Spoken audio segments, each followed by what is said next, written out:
uma boa noite, né? E agradecer aí a todos os presentes, agradecer ao Caio aí por ter feito o convite e pela relevância do tema. A gente já tece alguns trabalhos aí juntos e sempre estamos conversando porque acabamos acompanhando alunos, né, com muito potencial intelectual, mas que de alguma maneira acabam tendo alguns prejuízos devido a aspectos emocionais. E aí, só me apresentando aqui para vocês, eu me chamo Acácio Torres, sou psicólogo de formação, já atuo aí no mercado enquanto psicólogo há 20 anos, sou especialista em terapia cognitivo-comportamental, sou entusiasta e estudioso aí de temáticas como neurociências e inteligência emocional, já tenho uma atuação aí na questão de preparação para concursos e, mais uma vez, estamos aqui reforçando nossa parceria com temas para realmente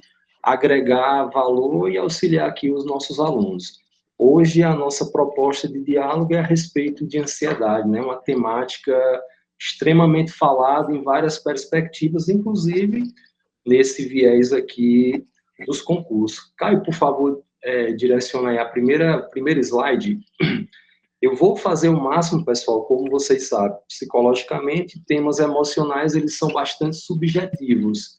Entretanto, eu vou procurar aqui ser o mais pragmático possível, né, para a gente poder trazer uma relevância.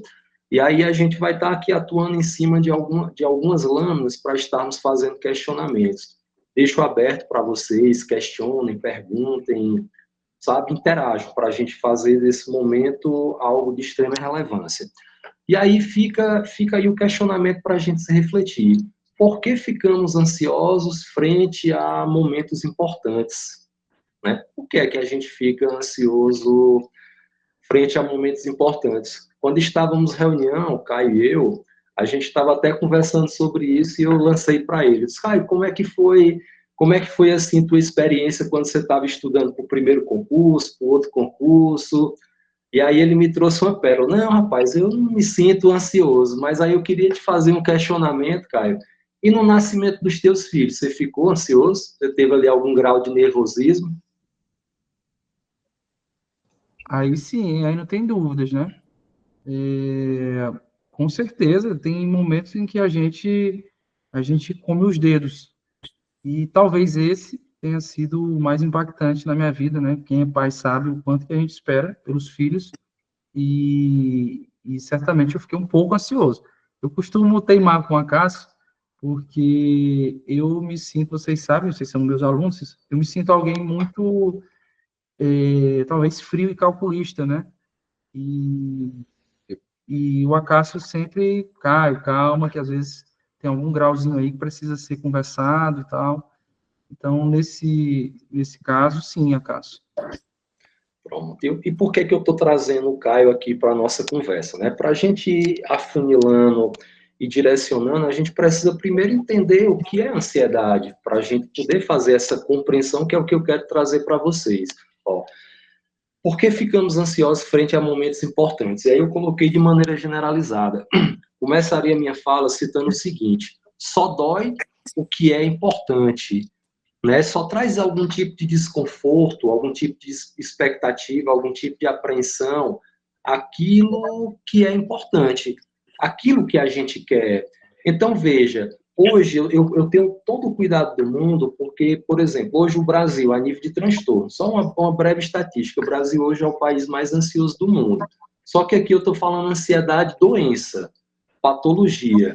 E eu estou querendo começar a trazer aqui para a gente começar a pensar ansiedade de uma maneira geral. Todos que aqui estamos nessa sala, e ainda os que não estão, que ainda não chegaram por alguma ocasião, todos nós temos algum grau de ansiedade. A gente cria expectativa. Exemplo, para estar. Tem alguém aqui citando que está o microfone fechado. Será se é o meu ou é o teu? O seu tá normal, Cássio, pode seguir. O meu realmente tá fechado. Pronto, né? Porque eu fiquei aqui, eu fiquei na dúvida. Então, como eu estava citando, todos nós que aqui estamos, nós temos um grau de ansiedade. Isso é um grau natural. Inclusive, falando por mim, para estar aqui hoje.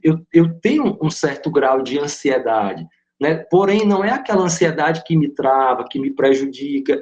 Essa é uma ansiedade que ela é, inclusive, positiva, que ela me faz ficar mais atento, que ela me traz um pouco de adrenalina para que eu possa cumprir o meu objetivo de hoje, me faz ficar mais atento, mais ligado, mais antenado. Essa é uma ansiedade chamada de funcional, que é essa, por exemplo, perguntei ao Caio sobre o nascimento de um filho, que é um momento muito importante para um ser humano. Mas uma outra ocasião, que é muito comum, por exemplo, casamento. Às vezes você está ali noivo, namorando alguém, você está noivo ali há 5 anos, você entre noivado e namoro já está há 8 anos. Mas ainda quando está lá, próximo a dizer o sim, tanto o noivo fica na expectativa da noiva chegar e dizer o sim, e a noiva fica na expectativa também do noivo dizer o sim. Ó, perceba, situações que a gente tem praticamente uma certeza, mas que geram expectativa.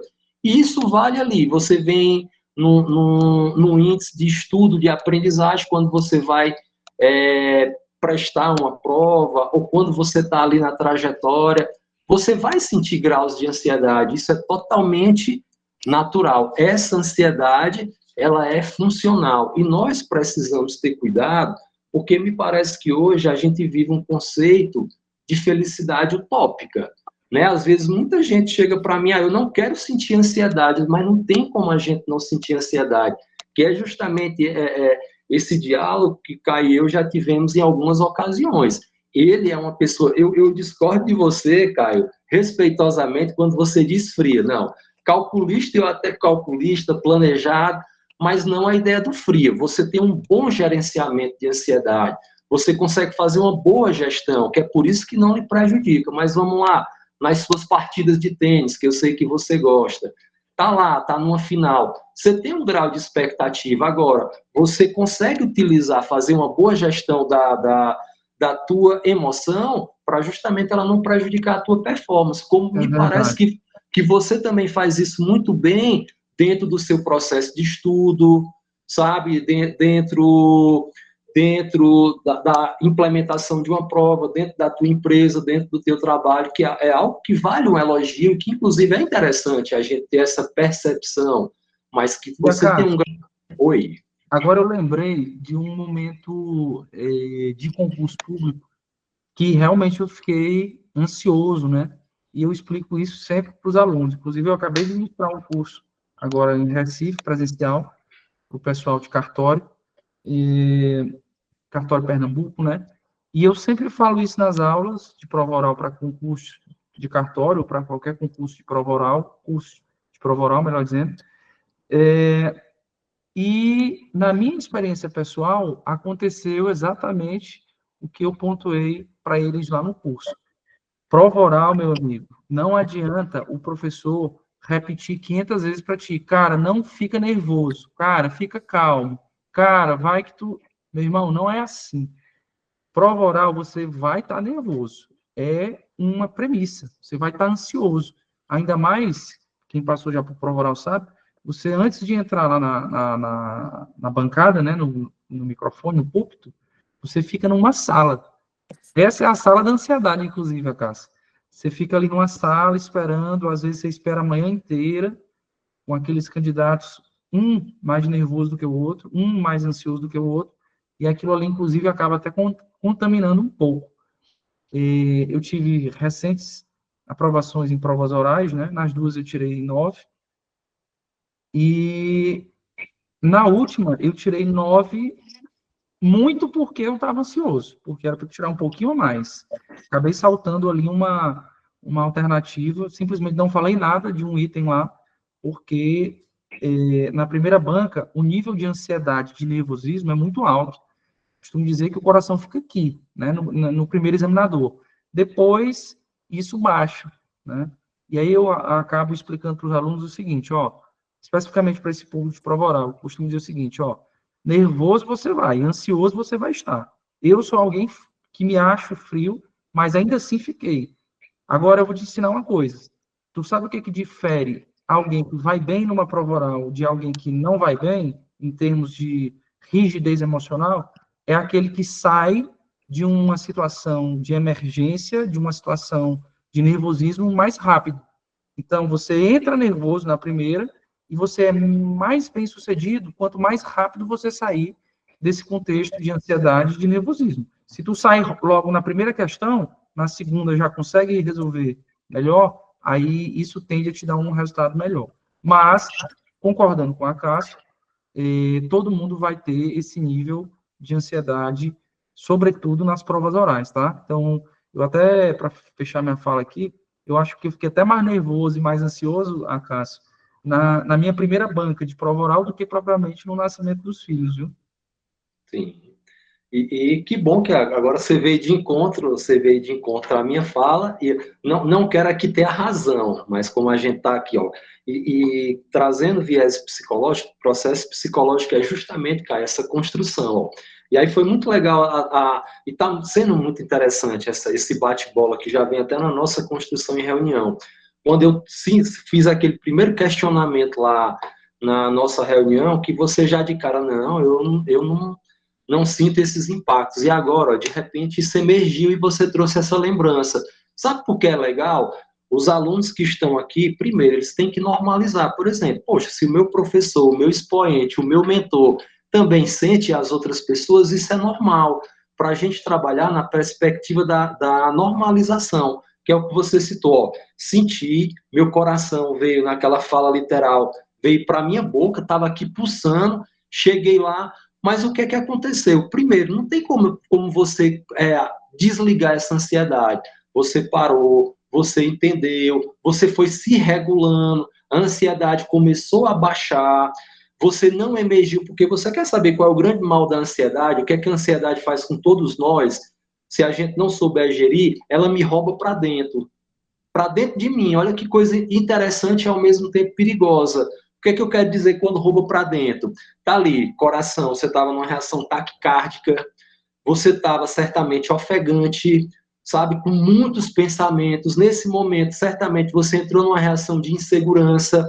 Se eu não consigo fazer a gestão, aí começa, meu Deus, eu não vou conseguir responder, vai me dar o branco, eu vou esquecer, eu não vou passar, o meu concorrente não está nervoso. Pronto. Nesse momento, eu me afoguei dentro de mim. E quando você... Não, peraí, ó, a sua fala foi de extrema importância. Não, é normal ficar ansioso.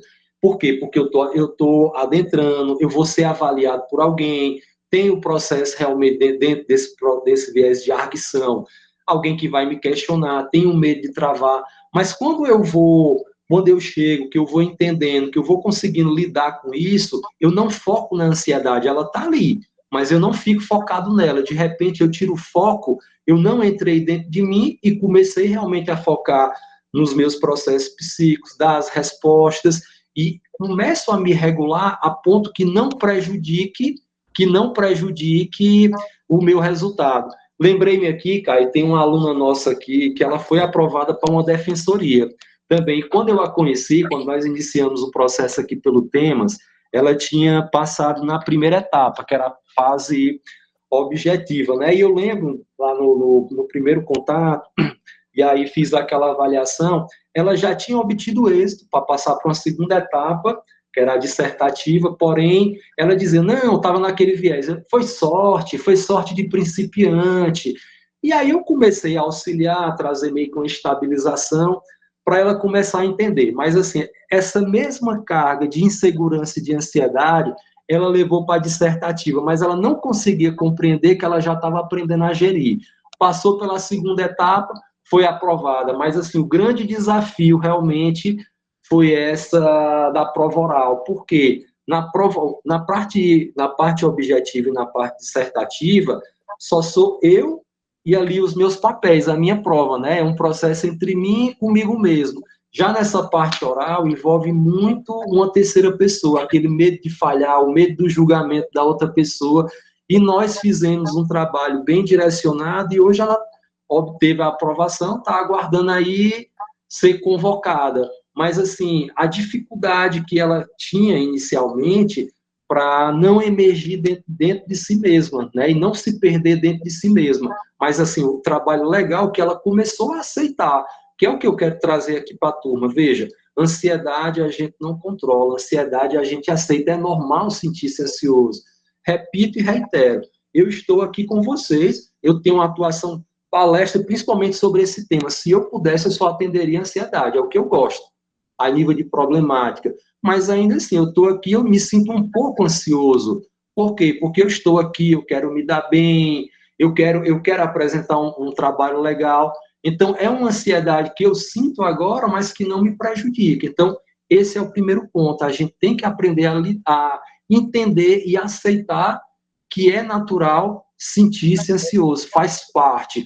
Porém, eu entro num tópicozinho aqui, na ideia da individualidade, porque às vezes eu percebo também que existe muito essa confusão.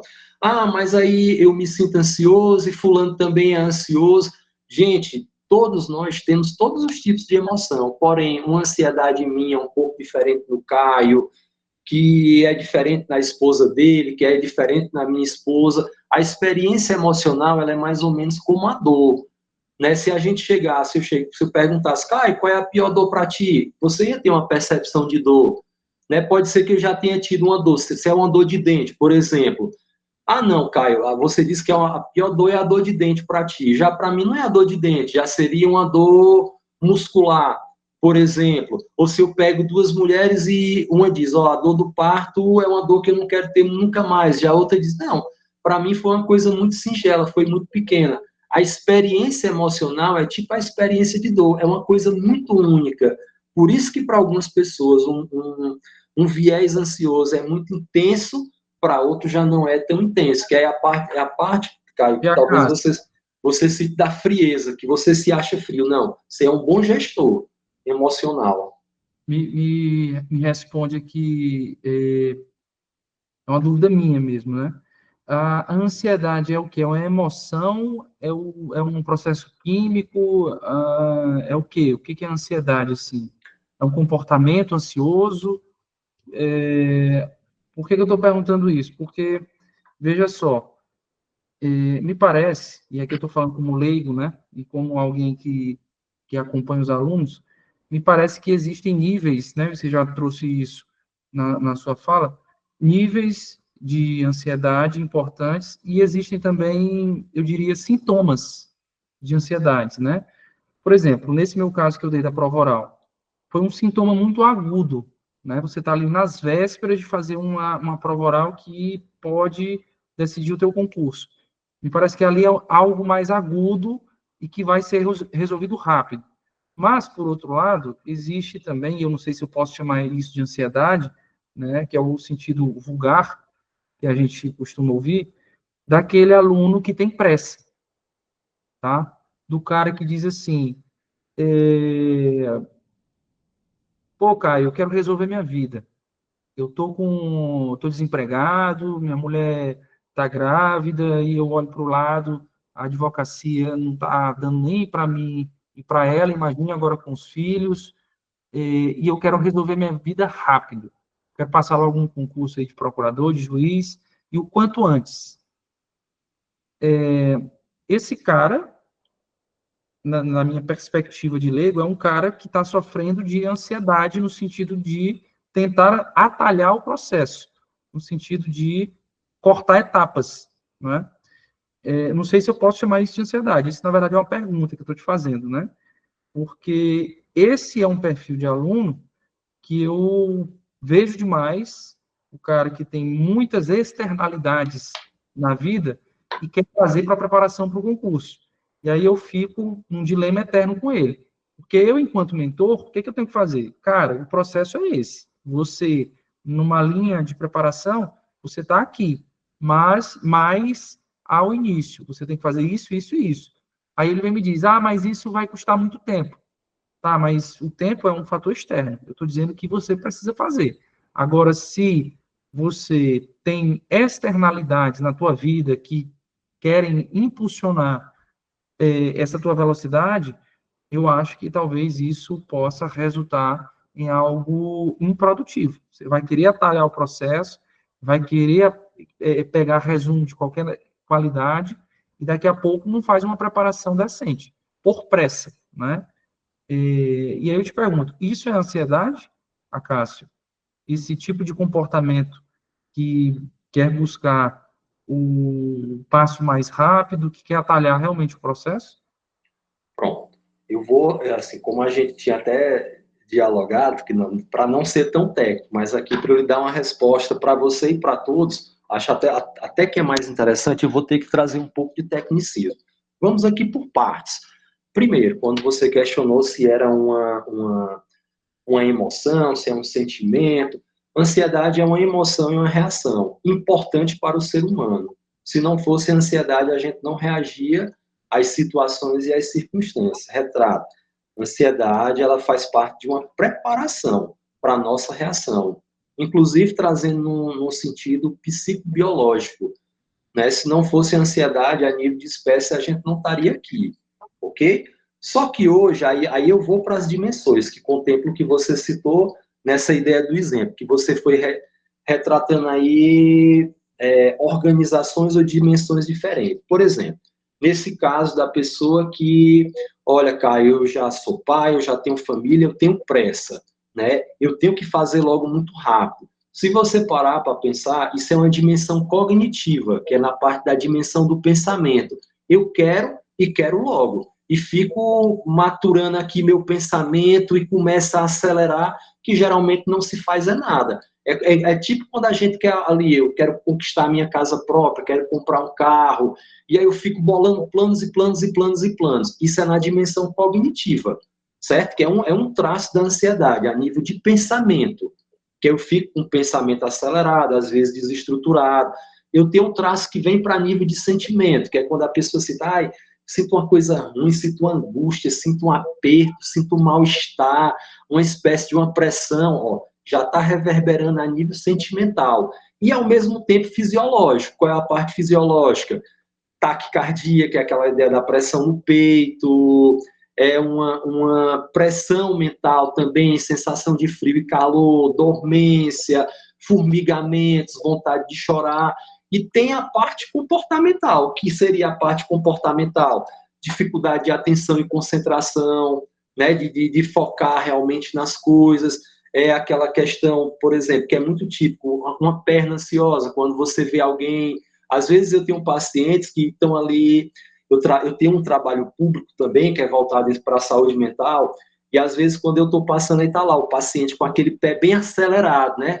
Que é tipo assim, um traço ansioso. Aí eu chego e brinquei, com essa perna aí tu já chegou aonde? Já chegou em Teresina? Já chegou em Fortaleza? Tal. Aí é um traço comportamental, se reverbera em comportamento. Então, como acabei de citar, a ansiedade ela pode ter várias dimensões e, ao mesmo tempo, a depender da intensidade, ela pode abranger tudo numa só pessoa, que é onde já começa a se tornar patológico, uma dimensão cognitiva, Entendi. uma dimensão emocional, uma dimensão fisiológica, uma dimensão comportamental, a ponto de travar realmente, que é a famosa crise de pânico, o ataque de pânico, por exemplo. Como os alunos sabem, né, eu sou de esquematizar. A Cássia estava falando, eu estava anotando aqui. E aí, para fins de clareza aqui, o entendimento que eu tive aqui, Cássio, é que a ansiedade é essa emoção, né, e que ela reverbera em 4 dimensões: pensamento, sentimento, comportamento e fisiologia, não é isso? Desses 4,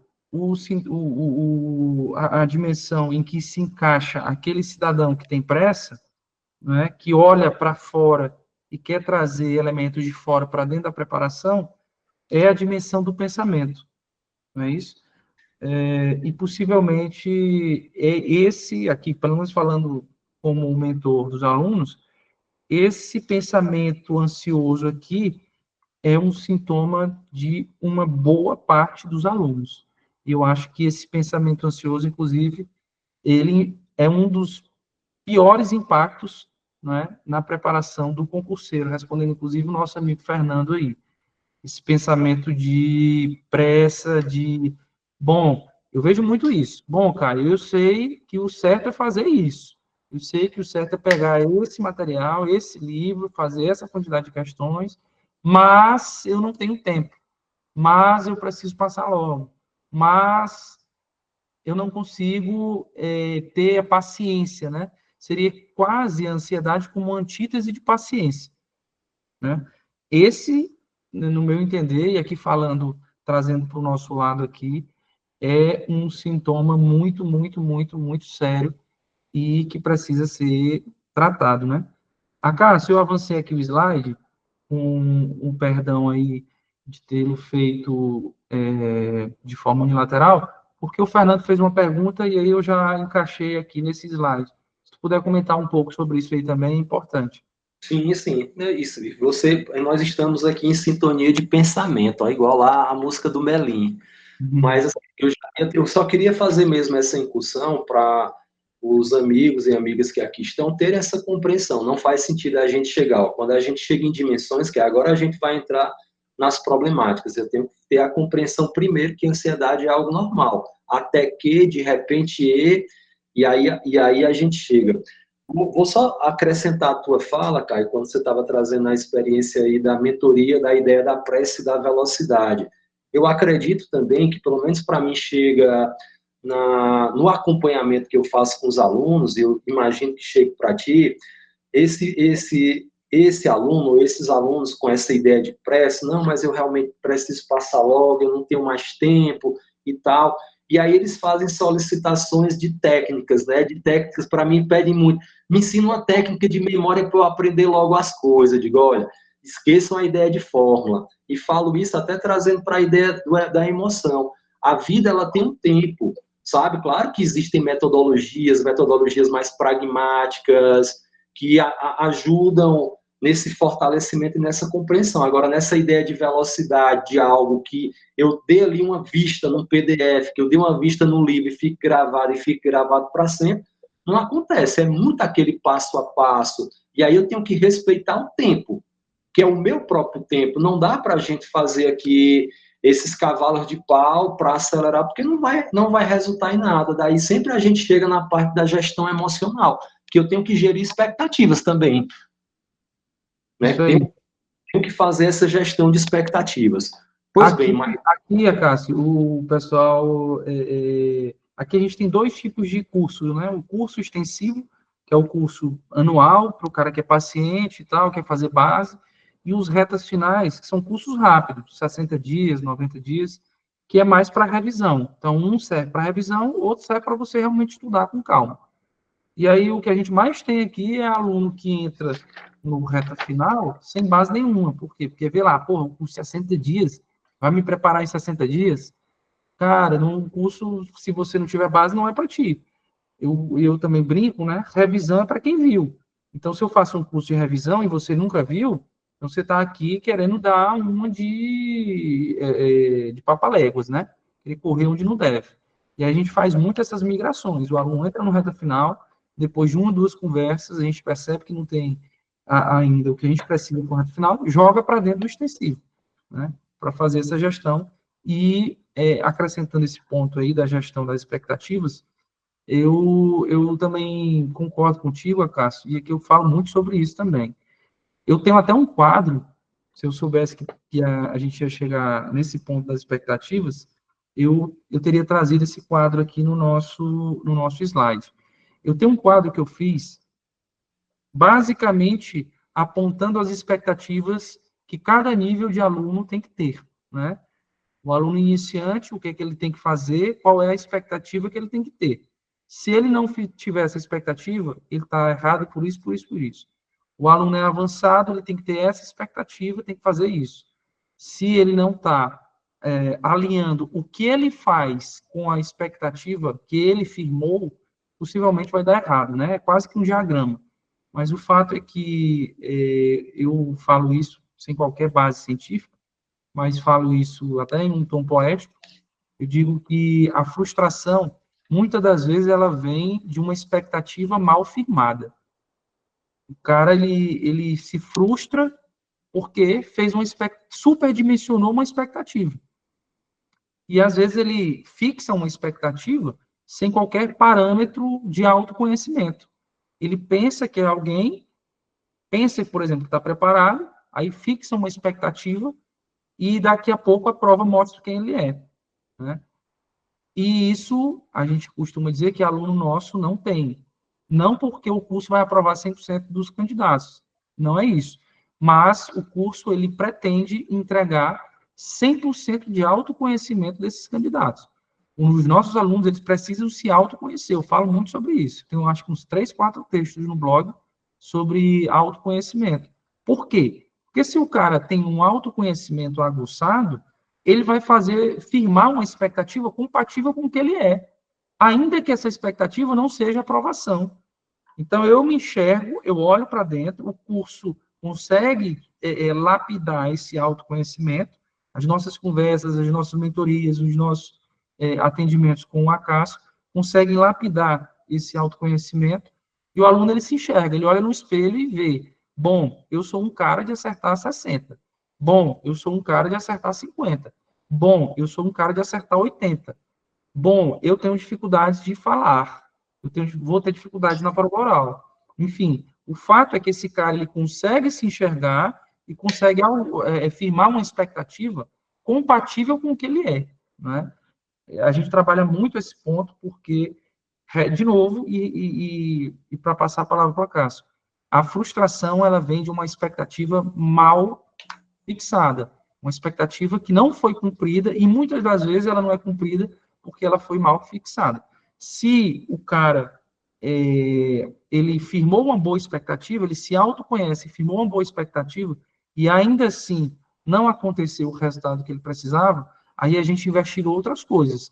Aí pode ser uma situação de prova, pode ser uma particularidade da banca que ele alinhou mal, enfim, aí é uma situação mais, eu diria, mais pedagógica do que realmente psicológica. Mas esse ponto aí é bem interessante, viu, Acácio? Pode seguir aí, mestre.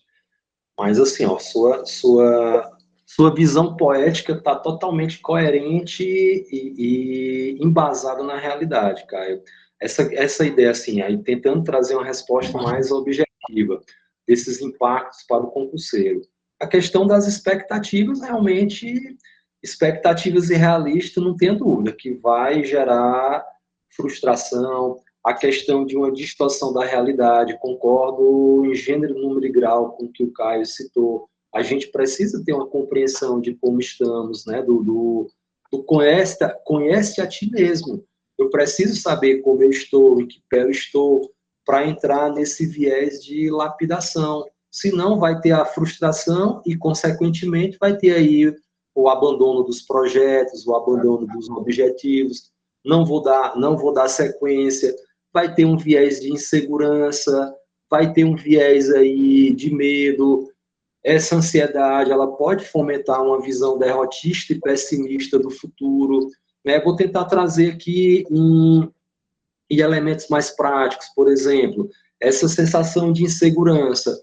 Uma coisa que eu escuto muito no acompanhamento aqui dos alunos é aluno que não se acha capaz, não se sente capaz, que nunca acha que está bem, que não consegue ter reconhecimento do seu potencial, essa ideia do temor dos concorrentes, ao invés de eu estar focado no meu processo, eu estou focado no meu concorrente, sabe? É uma coisa muito prejudicial. Um outro viés que eu percebo muito desse traço de ansiedade de uma maneira mais pragmática, em relação ao volume de conteúdo. Os concursos aqui aos quais vocês se submetem, cartório, procuradoria, magistratura, defensoria, dentre outros, são concursos com volume de conteúdo grande, mas aí com uma boa gestão de tempo, com uma boa gestão e uma organização de conteúdo, você consegue dimensionar, porém, na cabeça do ansioso, ele não consegue fazer essa divisão. Ele sempre está com aquela ideia do todo, do sempre mais, que é a tal da dimensão cognitiva, que eu estou sempre à frente. Ao invés de me focar no aqui e agora, eu estou sempre preocupado com o que eu tenho que fazer depois, com o tanto que eu tenho que estudar. E nunca vive essa melhoria, está sempre com o olhar e com o pensamento à frente, não consegue identificar aquele momento que é justamente uma lógica de construção, que é um dia a dia, que é um passo a passo. E isso vai minando motivação, sabe? Isso vai minando motivação, isso mexe ferozmente nos processos psicológicos. Uma queixa também que é muito comum. Meu Deus, eu não consigo ter foco, não consigo ter foco. Aí hoje está-se na modinha do TDAH. TDAH adulto, eu quero citar. Será se eu tenho TDAH? Hoje, quase todo mundo que chega no consultório para mim se questionando se tem TDAH. Não. Pessoal, essa dimensão cognitiva traz muito pensamento acelerado. Pensamento acelerado é aquela ideia de eu estou de corpo presente e mente ausente. Eu estou aqui agora, mas a minha cabeça está em outro local. Então, tem muita gente que está ali sentado no seu escritório, na frente do seu computador, com o seu livro, mas está com a cabeça em outro lugar.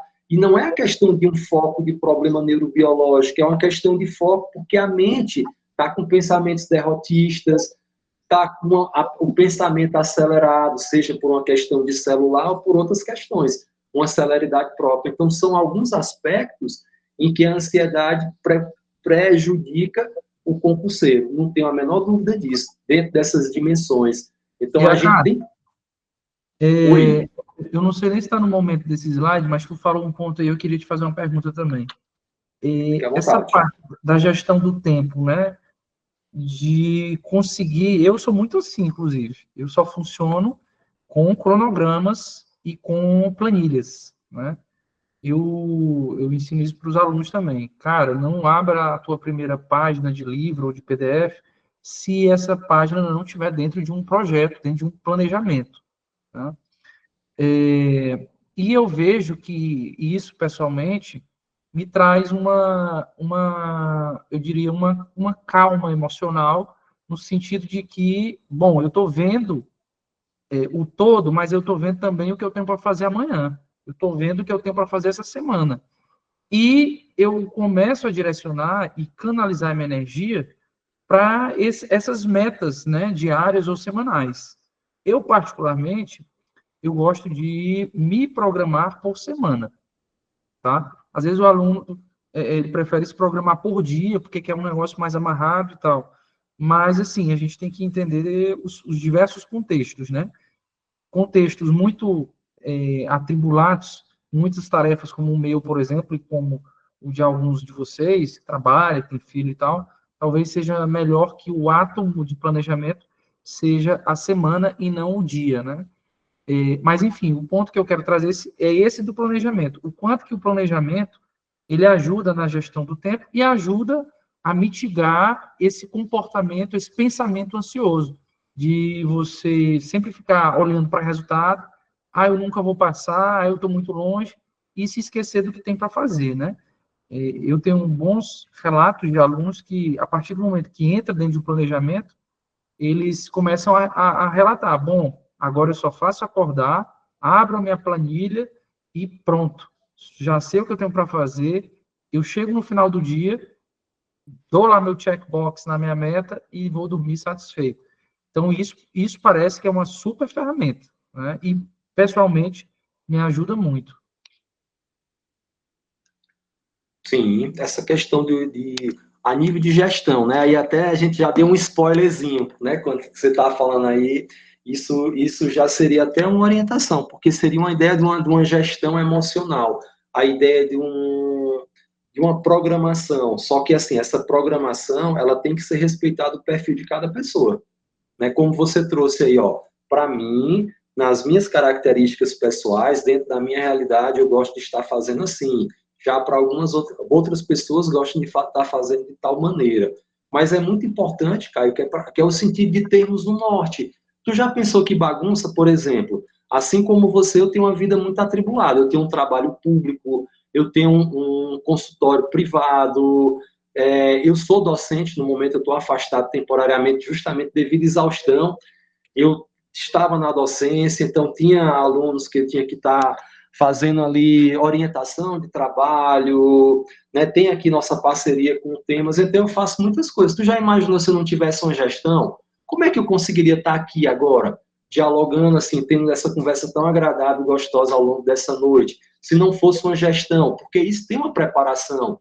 Tivemos reunião, a gente estava alinhando pontos. Então, é importante para todos nós termos uma programação, isso é uma organização do nosso pensamento.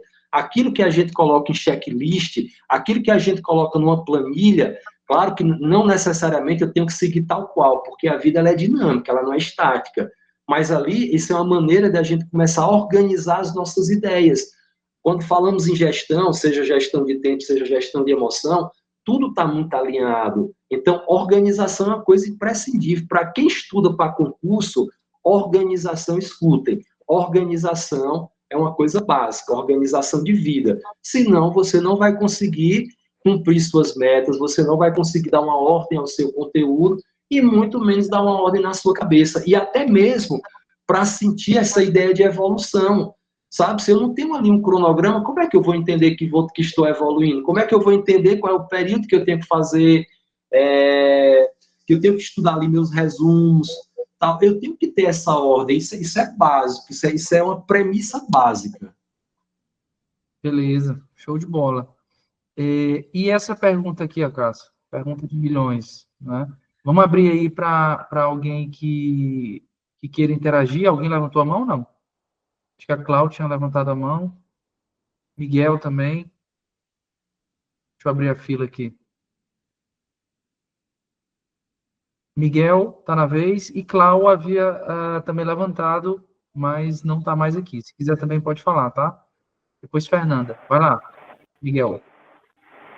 Professor, minha dúvida é realmente sobre essa questão do controle da ansiedade, né? Compartilhar aqui com os colegas uma coisa que aconteceu comigo na prova de Aracaju.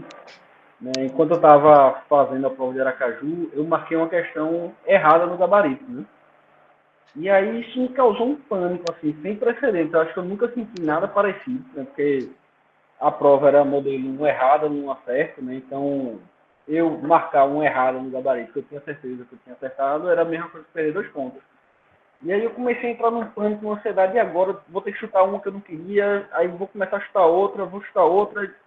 E acabou que eu respondi a prova inteira, que era uma coisa que eu não planejava fazer, porque eu tive um surto de ansiedade no meio da prova, né? Então, eu acho que a primeira pergunta que eu queria fazer é justamente assim, nesses momentos de alta tensão, como é que a gente faz para segurar esse sentimento?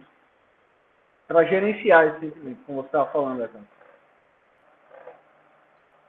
Ok. Então, ó, primeiro ponto, quando você fala a ideia do segurar, eu vou trazer aqui uma alusão muito grosseira, mas infelizmente é o que me vem à mente nesse momento e eu acho que é muito pragmático, ok?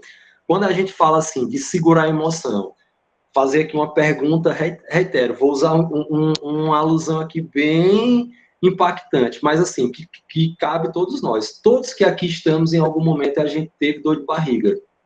Isso aí é uma coisa básica. Quando a gente está com dor de barriga, inicialmente a gente até quer segurar, mas a gente começa a se sentir muito mal, muito desconfortável. A gente geralmente só vai sentir isso melhor quando vamos ao banheiro e lá a gente faz o que é preciso ser feito. Depois volta leve, volta tranquilo. Controle emocional, quando a gente fala a ideia de controlar é segurar. Quanto mais eu seguro, pior eu fico. Foi o que eu citei anteriormente. Dentro do momento desse de ansiedade, a tua cabeça ela começou a girar, porque veja, o que provavelmente aconteceu, quando você se deparou com um erro, e aí você trouxe, rapaz, um erro aqui, eu vou perder tanto aqui, certamente a tua cabeça já entrou no desespero, você já entrou em um viés catastrófico, né, que é um traço da ansiedade, pensamento catastrófico. Ó, pensamento catastrófico é olhar na frente, é olhar de maneira pessimista e derrotista. Nesse momento bateu o desespero. Você precisa, ou a intenção é aceitar, não tem o que fazer. Se eu errei, eu errei. Agora é aceitar, deixar vir, respira, bebe um pouco d'água, se regula e deixa aquilo diminuir, que é para você voltar a si e continuar. A ideia da emoção, quando a gente tenta controlar, ela fica pior. Quando você atua a nível de aceitação, entendendo a emoção, toda emoção tem um pico. Toda emoção tem um pico. É igual uma virose. Vem, passa no caso aqui não vai passar 2, 3 dias, uma virose 2, 3, 4 dias, depois ela desce. A emoção, ela vai num pico. Quando eu quero controlar, eu fico mais desesperado e demanda mais tempo. Quando eu começo a atuar a nível de aceitação, deixa vir o que tiver que vir e deixa aí o que tiver que ir. Na mesma intensidade que ela sobe, ela desce. Porque quando você tenta controlar, não esqueça disso nunca. É igual controlar uma dor de barriga. Não vai dar certo. Você vai piorar, você vai sentir mais desconfortável, vai demandar mais tempo, mais energia, mais recursos, tudo vai ficar pior. Então, é focar no que tiver de fazer. Olha, essa já foi e tentar direcionar o teu foco para frente, que é para não entrar. O problema da ansiedade é você entrar numa imersão dentro de você num momento muito ruim. Para você sair disso vai demorar muito mais. E Miguel, eu vou te dar um relato meu pessoal, inclusive, no meu concurso de procurador do estado aqui do Piauí. Na segunda fase, eu cometi um erro, tá? Tal qual você, na discursiva, o que no meu entender é pior. Você sabe que quando você vai para uma discursiva, você tem ali folhas numeradas, questão 1, questão 2, questão 3, questão 4. Se tu escreve a resposta da 2 na folha da 1, ainda que o conteúdo esteja integralmente correto, já era. Balbal, você perdeu a questão inteira, né? E eu cometi esse deslize e percebi na metade da minha redação. Então, eu escrevi a metade da resposta da 2 na folha da 1. Cara, quando eu olhei o número 1 lá em cima e percebi que eu estava respondendo a 2, aí eu costumo brincar, né? Eu morri e ressuscitei. Agora, eu fiz isso muito mais rápido do que Jesus, né? Porque Jesus foi 3 dias para ressuscitar. Eu ressuscitei muito rápido. Então, morri ali. Caraca, que merda que eu estou fazendo aqui, bicho. Aí respirei, e isso eu já trago também como dica. Sempre quando eu estou nesses momentos de pico, a respiração ajuda demais. Então, o controle da respiração ajuda muito, tá? E aí eu respirei e tive esse pensamento conectado com o que o Acácio disse. Cara, beleza, daqui para trás a merda tá feita. Agora eu vou pensar estrategicamente, frio e calculista como eu sou.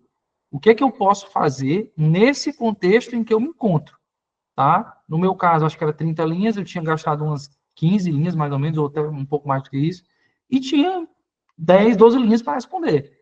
Foi o que eu fiz. Risquei as primeiras 20 com um traço simples. Vocês sabem que erros em provas discursivas, você faz um simples traço, né, cortando o erro e começa da onde sobrou linha. E eu fiz exatamente isso. Bom, vou ter que aguçar meu poder de concisão. E aí espremi a resposta ali em 12 linhas e acabou que deu certo. Tirei uma boa nota, tiraria uma maior, com certeza, mas tirei uma boa nota. Aí veja como é curioso o traço da individualidade, Acácio.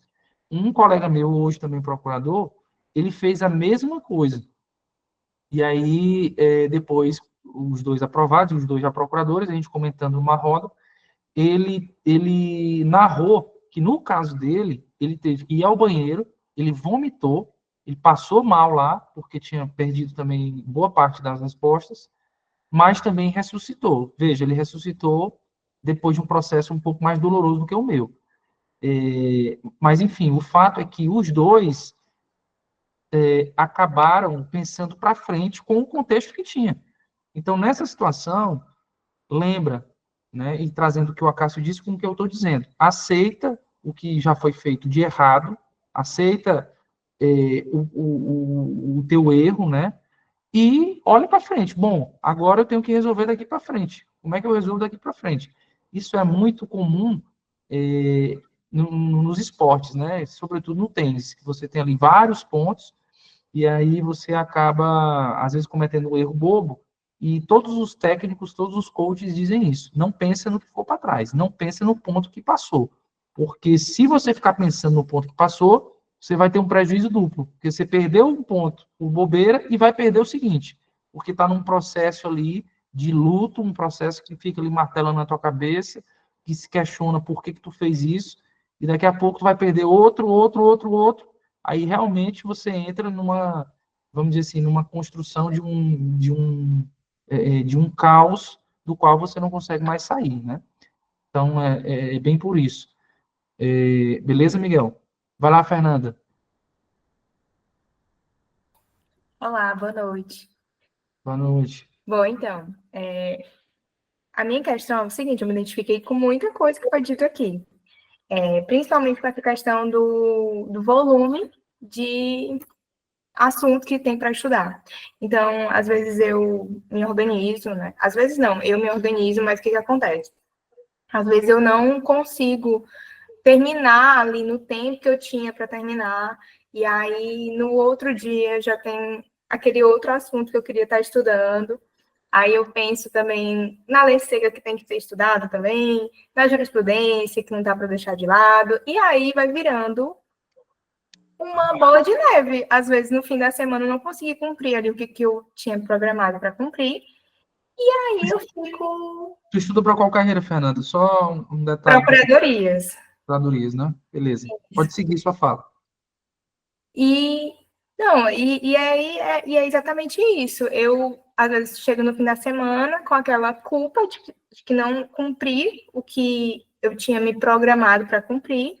Ou então acontece de eu já ter pensado assim, então vou colocar, vou me organizar para estudar menos, vamos dizer assim, né? Para não chegar no fim da semana com essa sensação de que eu não consegui cumprir o que eu tinha para cumprir. Mas acontece o quê? Às vezes eu fico pensando que isso vai deixar meu estudo muito lento. E aí, justamente o que vocês estavam falando agora, né? Que às vezes, em vez de você ficar pensando que vai ficar mais lento, e acaba se prejudicando ainda mais, porque acaba ficando mais lento, porque virou assim, uma bola de neve. E assim, eu já cheguei num ponto do estudo que eu já estudei praticamente assim, todos os temas das principais disciplinas, né? E eu percebo, fazendo provas, que está faltando mais aquela lapidação, sabe? Aquele detalhe que você esquece uma questão e aí você fica ali pertinho do corte, mas não passa. Ou então, algumas provas até passa do corte, mas, assim, fica bem, assim, poderia ter ido melhor justamente porque não lembrou ali de um detalhe ou outro, sabe? Então, eu estou nessa fase. E aí, como eu estou nessa fase, eu fico me cobrando para avançar mais rápido, sabe? Mas, ao mesmo tempo, tem vezes que isso não funciona, isso vai me deixando mais ansiosa. E, É isso. Fernanda, eu vou inverter um pouco da ordem e depois eu passo por Acácio. Tá. Porque o teu relato é muito, muito comum, tá? Esse relato de fixar uma meta, vou estudar isso, mas vai faltar aquilo. É o relato do lençol curto, né? Eu vou cobrir a cabeça, mas vou deixar os pés de fora hoje. Mais ou menos isso. E aí, eu acho, Fernanda, que a causa, uma das possíveis causas, evidentemente que eu precisaria conversar um pouco mais contigo para identificar aí sobre o aspecto pedagógico, mas uma das possíveis causas é, talvez, a escolha de ferramentas erradas. E isso pode ser, inclusive, vamos dizer assim, uma reverberação ou uma consequência de você, talvez, adotar as mesmas ferramentas para todas as disciplinas, tá? Quero te dizer o seguinte, você falou assim, Caio, eu já sou alguém avançado, eu já li boa parte dos conteúdos e estou sentindo que eu estou ali, queria avançar mais rápido. Você pode até me responder, você pode dizer assim, Caio, eu estudo constitucional, eu faço o seguinte, eu leio a doutrina, eu reviso a jurisprudência, eu reviso a Constituição, faço questões. Então, eu faço as 4 ferramentas que eu tenho da disciplina. E essa mesma tática eu aplico para todas as disciplinas, para constitucional, para administrativo, enfim. Isso é verdade ou é mentira? É verdade. Exceto em relação ao constitucional. Porque eu percebendo que o constitucional acertava muito, assim, nas provas, e aí eu fui começando a focar mais em jurisprudência. Isso. Porque era o que eu costumava ter mais dificuldade em constitucional. Mas as outras, é justamente isso. Eu sinto, assim, Aquela necessidade de estudo, né? naquela necessidade de ir para o PDF ou então para o livro que eu já grifei, né? E aí eu vou lá porque eu fico com a sensação de assim, de estar esquecendo algum detalhezinho que deixou passar na primeira revisão, sabe? Aí veja só, tu tá com 2 problemas que inclusive são até antitéticos. Você tá me trazendo um relato de alguém talvez insegura, então tem um pouco de insegurança aí, porque a gente espera que um aluno avançado ele tenha uma seletividade de ferramentas maior, ou seja, ele não precisa aplicar as 4 ferramentas para todas as disciplinas, tá? E você está me trazendo um relato de pressa. Então, veja, eu tenho pressa, ou seja, eu tenho ansiedade, mas estou insegura, né? É 2 problemas. Eu tenho um texto sobre isso, inclusive, viu, Fernanda? São as 2 patologias que eu mais enxergo na preparação para concurso. Insegurança do avançado e pressa, tá? E aí, eu vou te dar uma solução prática, né? E que passa muito pelo autoconhecimento, que é um ponto que eu trouxe lá no primeiro slide daquela menina comendo o dedo, né? Ponto do autoconhecimento. Você precisa ter uma boa percepção de si para que você adote as táticas mais adequadas para o teu momento, tá?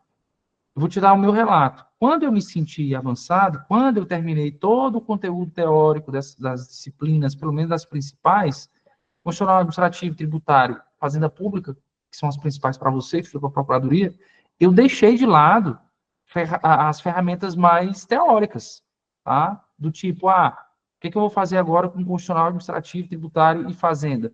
Bom, eu vou ficar revisando só por questões.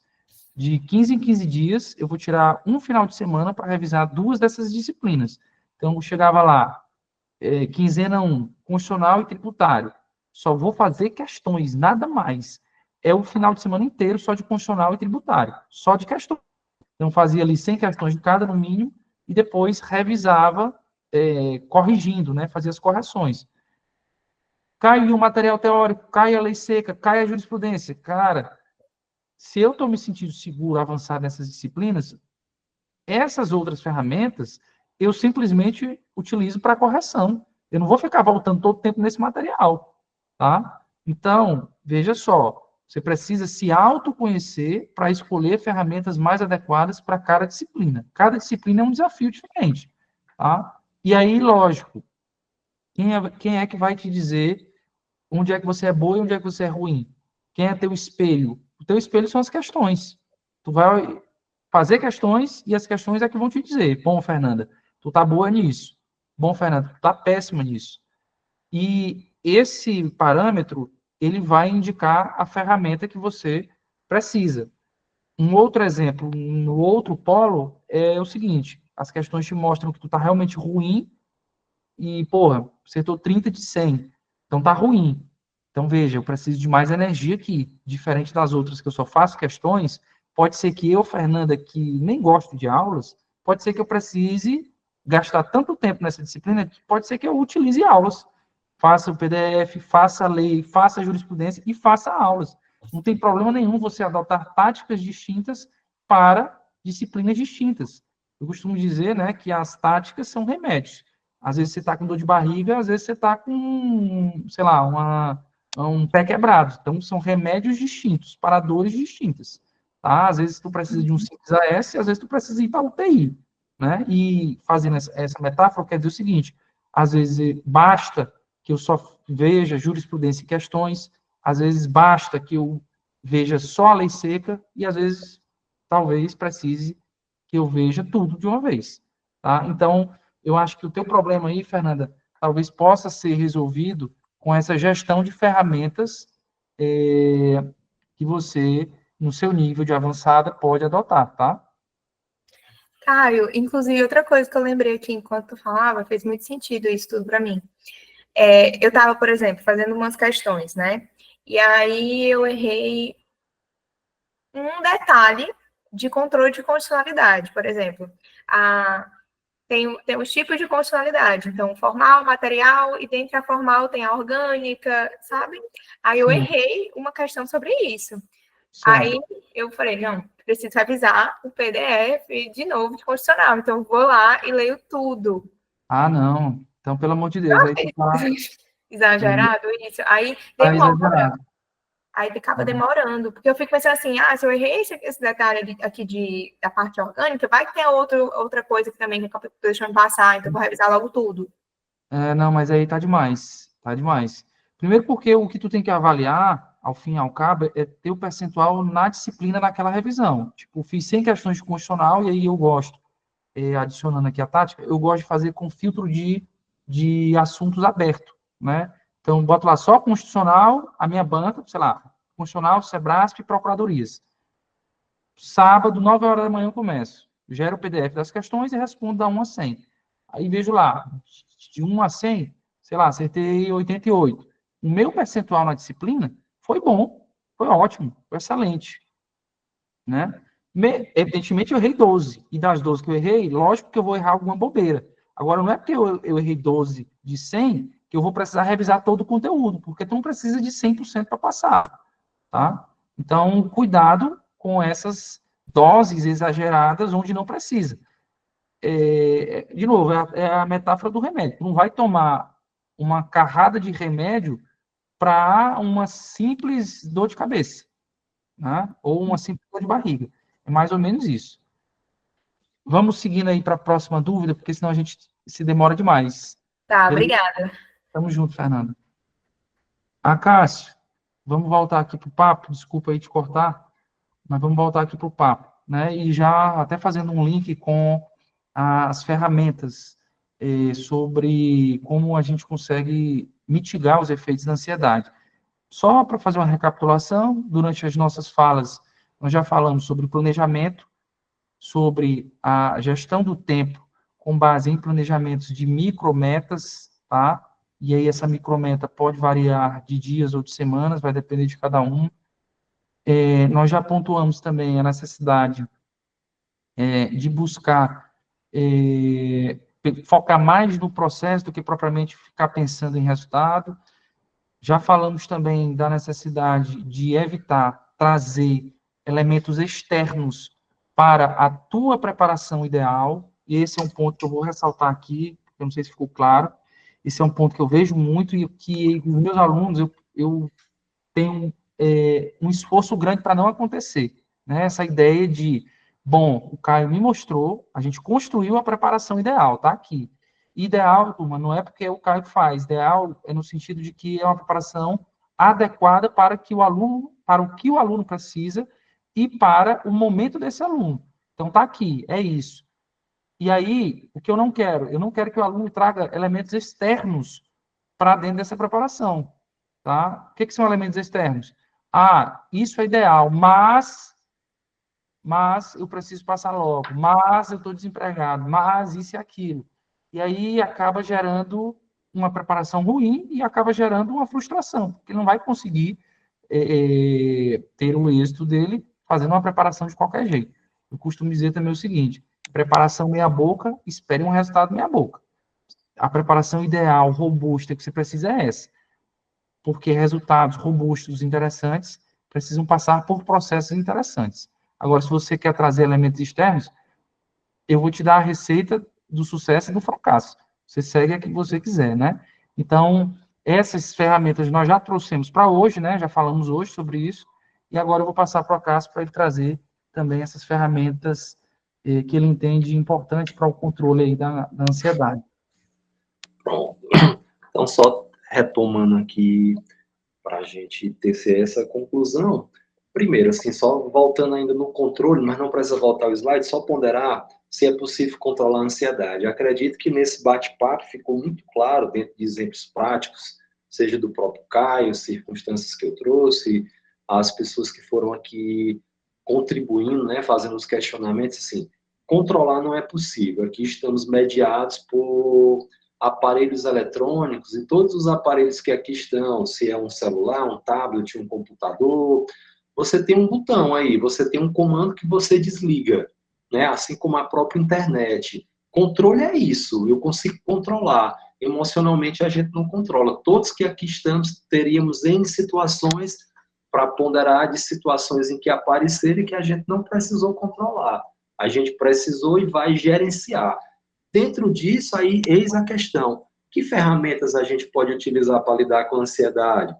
A primeira delas é uma ferramenta até filosófica, né, chamada aí de metacognição, pensar sobre o pensamento, que é um viés socrático de conhece-te a ti mesmo, que é um traço de inteligência emocional. Eu preciso entender como eu sou, eu preciso entender, acho que foi a Fernanda que trouxe aí o exemplo dela, que ela tinha um planejamento, não conseguia, e aí começava a desesperar-se em pensamento, e aí vinha uma culpa. Por exemplo, a nível de ferramenta, ela precisa parar, ela precisa começar a entender. O Caio trouxe algumas questões pragmáticas, e é bom também a gente entender. Eu lembro de uma orientação ainda na época da graduação, que o meu professor supervisor citava. Às vezes a gente tem um problema, em algumas ocasiões a gente consegue resolver sozinho, em outras não. Por quê? Em algumas ocasiões, se eu paro e penso sobre os meus problemas, que é essa ideia do metacognizar, eu consigo entender onde é que está ali a questão e consigo trazer a resposta. Só que tem outras questões que não, é como se eu estivesse dentro de um buraco com areia movediça. Então, quanto mais eu penso, ao invés de sair dele, mais eu afundo. E aí, onde alguns momentos a gente precisa recorrer para apoios externos, de alguém que não está com uma percepção enviesada, para compreender se o teu problema é estratégico, como me parece aqui no caso da Fernanda, que o Caio trouxe uma circunstância que talvez com uma ferramenta ela consiga melhorar nos estudos e mitigar essa questão de talvez um traço ansioso, de uma sensação de culpa. Em outros, talvez já seja o oposto, de um olhar mais psicológico, que é uma coisa mais individualizada. Mas em todos os casos eu preciso entender quais são os meus padrões, eu preciso compreender até para eu procurar os recursos. Então, a ideia do conhece-te a ti mesmo, ele é um traço básico, porque se eu não reconheço que eu tenho um problema, como é que eu vou procurar as soluções? E aí, trazendo para esse campo do estudo, né, para ser assim um pouco mais pragmático, eu tenho que ter cuidado, pessoal, com questões aí de perfeccionismo, é algo que na minha praxis eu vejo bastante. Por exemplo, o que é o perfeccionismo? Você vai organizar ali suas metas, você vai organizar seu cronograma, mas eu tenho alunos aqui que, se numa segunda-feira não conseguiu estudar, ele não estuda mais de jeito nenhum, porque tem aquela ideia igual a da dieta. Vou começar segunda, e às vezes, por alguma ocasião, não conseguiu segunda, aí sai bagunçando todos os dias e não fez nada. Dentro ainda dessa ótica do próprio perfeccionismo, a questão de uma autocobrança muito exagerada, sabe, que não faz o menor sentido. Uma autocobrança exagerada, eu me torno inseguro, eu travo, eu não consigo deslanchar. Então, a gente precisa ter muita compreensão a respeito das nossas características. E, junto a isso, precisamos aí estabelecer metas realistas, como já foi citado aqui, só para fixar, estabelecer metas realistas. Temos que trabalhar muito a nossa questão de uma organização, de estudo, temos que ter noção do nosso ritmo. A aprendizagem tem muito uma questão particular, que é minha, de modos de aprender. Então, eu tenho que organizar a minha maneira de aprendizagem, ter essa compreensão, trabalhar muito na perspectiva da autoconsciência, entender o que eu posso, como eu posso. Temos que tirar aí tempo para descanso. Alguém aí, eu vi aí nas mensagens, alguém falando sobre burnout. O burnout está muito ligado com a questão de trabalho, mas assim, aqui a nível do estudo, alguém também ponderou aí que é um trabalho assim, que é um trabalho não, que é uma atividade muito isolada, assim, e aí sim, vai ter que fazer abdicações. Não tem como a gente fazer conquistas se a gente não abdicar de alguma coisa, mas para isso também não quer dizer que eu preciso abdicar de viver. Precisamos aí de algum tempo para lazer, algum tempo para descanso. Saúde mental está aí batendo na porta de todo mundo. Temos que investir nossa energia em coisas positivas, né? Temos que investir energia nos nossos projetos, mas a gente também precisa tirar algum tempo de descanso. E, por fim, aí cada um vai fazer sua avaliação dentro do seu conhece a ti mesmo, entender a necessidade em algum momento, em algum instante, de algum tipo de suporte profissional, seja nessa questão técnica da mentoria, seja num viés psicológico, porque, assim, tentei ao máximo ser pragmático, mas é um pouco complicado, porque a gente está falando de subjetividades. Se eu digo que uma ansiedade ela não se apresenta da mesma maneira em uma pessoa, me expliquem como é que eu vou citar assim, uma estratégia única que vai englobar todos nós que estamos nessa sala agora. É inviável. Então, assim, eu trouxe conhecimentos para vocês começarem a pensarem sobre vocês, para vocês se portarem no mundo de vocês, mas algumas coisas, elas precisam ser mais individualizadas. E aí onde entra a ideia do suporte. Beleza, show de bola. Beleza, show de bola. Papel do psicólogo nesse contexto. Eu vou só, antes de passar para ti, Acácio, tu falou um ponto importante também que a gente não citou, ou pelo menos não aprofundou, né?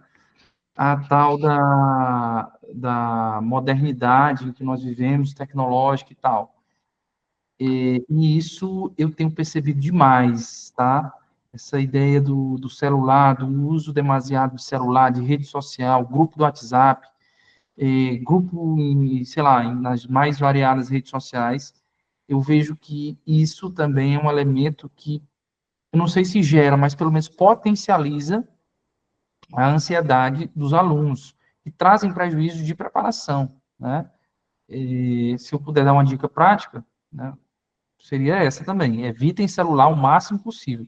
Eu costumo dizer que aluno que diz que estuda de verdade e que realmente estuda de verdade, ele estuda pelo menos uns 50 metros longe do celular dele, porque o celular hoje é uma desgrama para ansiedade, tá? Então, fica essa minha última dica também sobre ferramentas ali para controle ou para evitar mesmo a própria ansiedade. Vai lá, Cássio. Papel do psicólogo, como é que você ajuda esse povo? Deixa eu só fazer aí um acréscimo à sua fala, que ela foi muito pertinente, cara. Eu me lembrando até de um atendimento que eu fiz ontem, eu estava citando assim,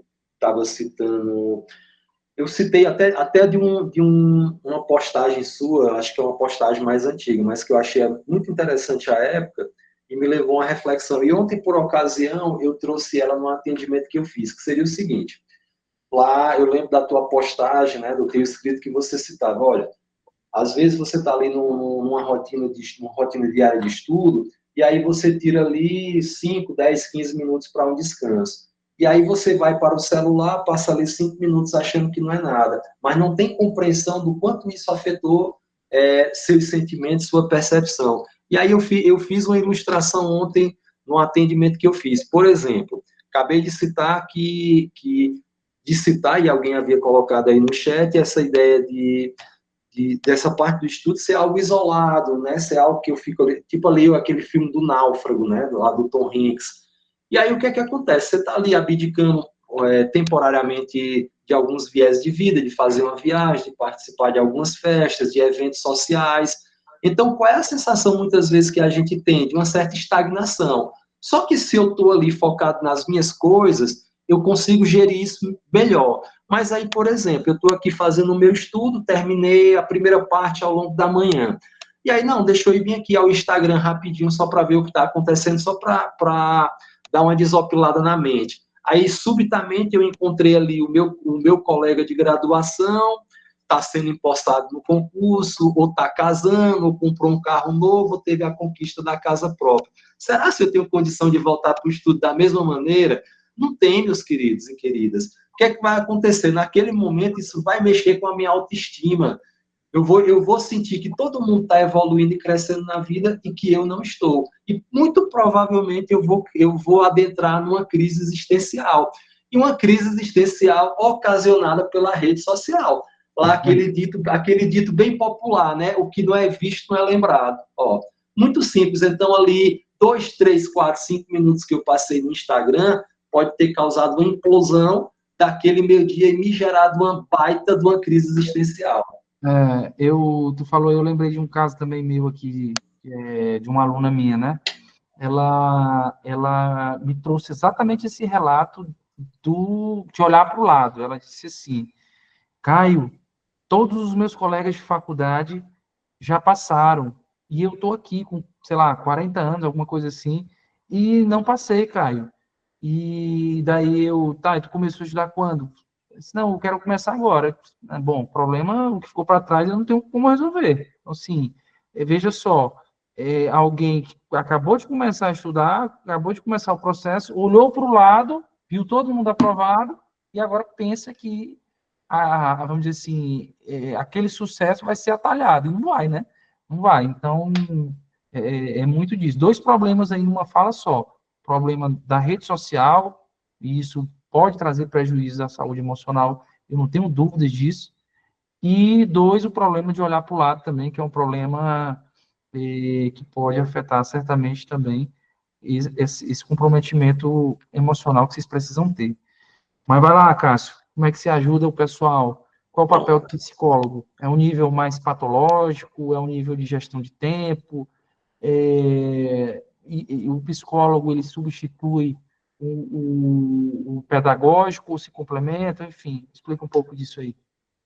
Aqui nada substitui, aqui tudo se acrescenta, aqui tudo se alinha.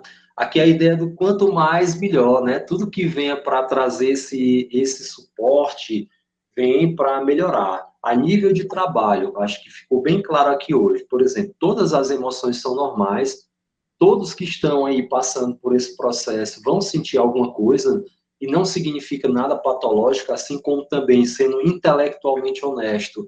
Não estou aqui, eu estou aqui para prestar auxílio, não estou aqui para gerar caos. Nem todo mundo vai necessitar, agora acaba sendo interessante.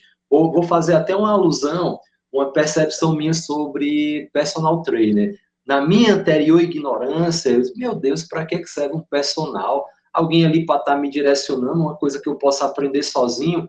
Hoje eu faço um acompanhamento e eu tenho total compreensão de qual é a importância do personal. Quem faz sou eu, mas ele me auxilia a motivar, ele me ajuda com técnicas para que eu faça meus treinos corretos, ele me mostra a importância, até a nível de dores, que eu não tinha compreensão. Hoje a minha vida melhorou 100% depois que eu comecei um acompanhamento com o personal, fazendo uma alusão no viés da psicologia. Eu não posso fazer aqui falsas promessas, eu posso trazer relatos, que eu acho que fica mais fácil. Dentro disso, a gente vai entender, dentro dos meus acompanhamentos, eu acompanho pessoas que já desenvolveram patologias, não necessariamente pelo estudo, mas que não vão deixar de estudar devido à patologia, então a gente está trabalhando sobre isso. A gente faz gestão, aí ajuda na gestão de tempo, a gente auxilia em algumas estratégias aí para o estudo, né? Algumas questões metodológicas, questões emocionais, assim, algo muito comum aqui dentro dos atendimentos, porque vem muito aquela expectativa proveniente do medo. Será se eu vou passar? Será se faz sentido isso? Será se eu não estou perdendo tempo? Naturalmente, eu não tenho uma resposta, porque eu sou apenas um psicólogo. Não sei prever futuro, mas o que é que a gente entende? Que justamente os pensamentos, quando eles estão com um crivo de distorção, a gente acaba abandonando nossos projetos. Quantas pessoas deixaram aí de obter suas conquistas, de talvez estar num nível de vida melhor, de ter uma ascensão, porque estavam bem perto, mas deixaram de acreditar em si e foi mais fácil desistir. E aí é um traço que a gente pode, deve e vai trabalhar aqui dentro desse contexto aí do psicólogo na preparação aqui para concurso, trabalhar aqui questões sobre autoconfiança, sobre ansiedade, técnicas de concentração e foco, bloqueios mentais, né, em relação a algumas questões, trazer até um exemplo prático, que eu acredito que você também escute muito, Caio, de pessoas que têm medo de fazer prova. Por quê? Não vou fazer prova porque se eu tiver um resultado ruim, sendo que uma das coisas aqui, olha, vou até trazer uma frase que eu acho muito interessante. Essa frase eu escutei, eu tinha ido fazer um curso em Recife e meu voo chegou mais cedo, eu aproveitei para conhecer lá um museu que faz alusão lá à vida do Luiz Gonzaga, não vou lembrar aqui o nome do museu. E na ocasião, aproveitei para ir conhecer o museu e participei de uma oficina de música. E foi muito interessante. Só adultos, aí tem muitos instrumentos lá que você fica livre para pegar, mas como todos adultos, todos com medo de errar. E aí o professor de música chegou e começou a incentivar todo mundo, não, pegue, toque, experiencie e tal, e todo mundo ali acanhado. Ele proferiu uma frase que eu achei espetacular, e eu trago ela comigo até hoje, onde ele cita o seguinte: o erro não é o oposto ao acerto, o erro é uma consequência para o acerto, e às vezes a gente vê muito isso na prova, não vou fazer porque eu tenho medo de errar, eu tenho medo de saber o que está acontecendo, ou seja, eu prefiro viver na negação, sendo que ao fazer algumas provas, eu vou ter realmente noção de como é que eu estou, de como está a minha preparação, e através disso, ainda que eu não tenha a aprovação ali, mas eu preciso daquele farol para direcionar meus estudos e para eu entender onde eu preciso melhorar. E aí, veja, se eu não faço isso, eu não vou melhorar nunca. Por quê? Porque eu estou desenvolvendo um condicionamento ao medo de errar. E não posso ter medo ao errar. Então, também é um dos nossos trabalhos, de tirar alguns bloqueios, de ajudar em algumas destravas. E aí é um processo muito pessoal, é um processo muito individualizado de autoconhecimento. Assim, hoje estou aqui tentando trazer conhecimentos mais generalistas, mas dentro assim de um acompanhamento mais específico, a gente vai fazer isso mais personalizado. Então, assim, intelectualmente honesto é mais ou menos esse globo que a gente, dentro da psicologia, ou a psicologia dentro desse contexto, pretende auxiliar, pretende ajudar, pretende adentrar nesse rol de auxílio para essa tão sonhada e merecida aprovação. Beleza, show de bola, né? E esse, como eu disse no começo da nossa conversa, galera, é um compromisso nosso aqui do Temas. Eu acho, não sei se existem outros cursos que fazem isso, se fazem, estão de parabéns também, mas o fato é que nós estamos preocupados com essa saúde mental de vocês, porque o meu trabalho depende disso, né? O sucesso de vocês, que é, vamos dizer assim, o que a gente persegue todos os dias, depende muito da saúde mental de vocês, tá?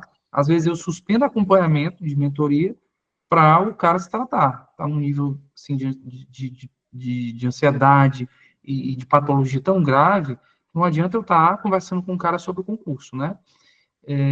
E aí a gente traz o Acácio para dentro do Temas para fazer esse tipo de acompanhamento e, inclusive, a gente subsidia, né, e vai fazer isso com vocês hoje aqui também, uma parte desse acompanhamento, tá?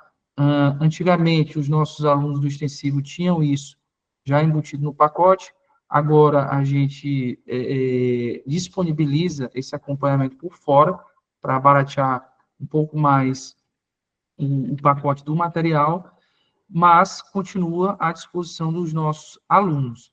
A gente trouxe aqui, na verdade, 3 pacotes, né, de acompanhamento com o psicólogo, que, de novo, são pacotes subsidiados, em parte, pelo Temas, né? O valor da sessão, por exemplo, do Acácio, naturalmente, se for por fora, custa R$200, a gente está fazendo aqui, na primeira opção, um único pagamento de 297, 2 sessões. Então, tem uma parte aí que está sendo subsidiada pelo Temas. E quanto mais sessões o aluno paga, mais barato vai ficar por sessão e mais custoso vai ficar para nós, mas a gente fica feliz com isso também, tá? Estão aí as 3 opções, portanto, 2 sessões, na verdade, 297, 4 sessões, 597 e 8 sessões, 997. Vejam que esse último pacote de 8 sessões, a sessão está saindo aí por pouco mais de R$100. Isso é inviável de um profissional trabalhar se não for nesse esquema de parceria com o curso, tá? Então, vejam se faz sentido para vocês. Essa é uma oferta para vocês que estão na live, como eu sempre faço, todas as quartas-feiras em que a gente tem live, eu trago algum brinde para quem participa, e o brinde de hoje é esse, porque, de novo, nós estamos preocupados com a saúde mental de vocês, tá? Avaliem qual dos pacotes faz mais sentido para vocês, anotem a chave Pix aí, já está aí há quase 2 minutos essa chave aí, e façam a matrícula de vocês, ou, na verdade, a contratação do pacote aí diretamente com o Acácio, que faz parte do nosso grupo aqui. Fora isso, para quem não é aluno ainda do Temas, eu vou ainda dar um presente adicional. Para quem não é aluno do Temas e que quer se preparar em um curso extensivo, qualquer das carreiras, seja cartório, seja procuradoria, seja magistratura, seja Ministério Público, eu vou dar 30% de desconto no curso extensivo. Vocês vão digitar em qualquer curso extensivo do Temas o cupom Ansiedade30. Vou digitar aqui, ó, Ansiedade30. Vou digitar e vou fixar. Qualquer extensivo do Temas, 30% de desconto, tá? E vou dar ainda 2 sessões com o Acácio, tá? Então, este é o meu presente de hoje, um presente me parece interessante. Façam a matrícula de vocês, quem tiver interesse, tanto no curso como no acompanhamento do Acácio, estas são as opções, tá? Lembrando que este cupom que eu acabei de colocar aqui, Ansiedade 30, é um cupom que ele vai ficar válido até amanhã só, então são 24 horas de validade do cupom, e além do desconto de 30%, mais 2 psicologia com a Acácio. Fernanda, mentoria comigo está um pouco complicado, tá? Porque geralmente eu só atendo os alunos do curso, não sei se você já é aluno do curso, você pode até falar, se for aluno do curso, eu consigo fazer as mentorias semanais, né? Às terças-feiras. Aí eu consigo fazer esse atendimento às terças-feiras, se for aluno do curso. Se não for aluno do curso, aí infelizmente eu não vou conseguir, Fernanda, tá? Mentoria para cartório no extensivo. Se você já é aluno do extensivo, basta você marcar a mentoria às terças-feiras, viu, Fernanda? Só mandar mensagem lá na Bruna, bom, eu queria uma mentoria com o Caio, isso tem um custo, hoje eu acho que, eu não quero falar aqui, mas está muito próximo desse valor de 297, mas você fala lá com a Bruna e a gente faz, tá? Beleza? Galera, alguém tem dúvidas sobre os pacotes, sobre os produtos, sobre o curso extensivo, sobre o acompanhamento do Acácio? Se ninguém tem mais dúvidas, muito obrigado aí, Acácio, foi muito bom essa nossa parceria. Vamos repetir, vamos trazer outros temas. Acho que tem outros temas para a gente falar, tem foco para falar, né? Tem gestão de tempo com um pouco mais de aprofundamento. E é isso, vamos continuar marcando esses temas. Muito obrigado pela participação de todos. Obrigado, Acácio. Da tua última palavra final aí, Acácio. Não, só agradecer, espero ter colaborado, né? Tentei ser o mais pragmático possível, como eu destaquei. Falar sobre emoção é algo bem interessante, mas é bem profundo e bem subjetivo. Tentei ser mais pragmático e canalizar aqui realmente para a questão do estudo. E tenhamos cuidado com a nossa saúde mental, porque os números, de fato, não estão para brincadeira. Estou aí no seu tempo. Convide aí, marque, que a gente traz aí outros temas aqui de interesse aqui para a turma, tá ok? Estou ao dispor aqui de quem precisar. Um abraço, galera. Boa noite a todos. Um abraço e boa noite.